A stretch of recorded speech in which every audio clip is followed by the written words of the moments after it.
California's political scene just got a major jolt, and it all started with one question that didn't sit well with the candidate.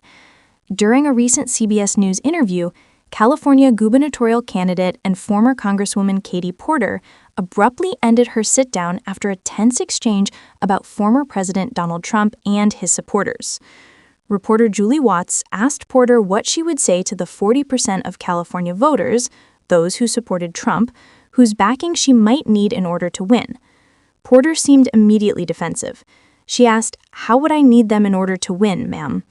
When Watts clarified, Porter said she believed she could win without Trump voters, explaining that in a general election, if it came down to her and a Republican, she would win over those who didn't vote for Trump. But the tone quickly shifted when Watts pressed further, asking what would happen if Porter faced another Democrat instead. Porter replied sharply, "I don't intend that to be the case." She added that her campaign already enjoys significant name recognition and support. When the reporter continued with follow-up questions, Porter grew visibly irritated, calling the interview unnecessarily argumentative. Despite Watts explaining that CBS had asked all candidates similar questions, Porter decided to end the conversation, saying, "I don't want to keep doing this. I'm going to call it. Thank you." As she looked off camera, Watts asked if Porter was walking out. Porter confirmed, "Nope, not like this I'm not with 7 follow-ups to every question." She emphasized that she didn't care whether other candidates were asked the same thing. The exchange, which quickly went viral online, has sparked a wave of discussion about how candidates handled tough questions during election season. According to a recent University of California Berkeley poll, Porter currently leads the crowded Democratic field with 17% support, followed by Republican Sheriff Chad Bianco at 10% and Democratic former HHS Secretary Xavier Becerra at 9%.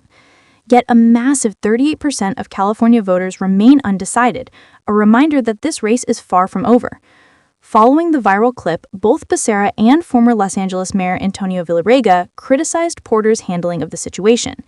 Becerra posted on X that he's not interested in excluding any vote, emphasizing that every Californian deserves affordable healthcare, safe streets, housing, and fair wages. Villaraigosa added that we need a leader who will solve hard problems and answer simple questions.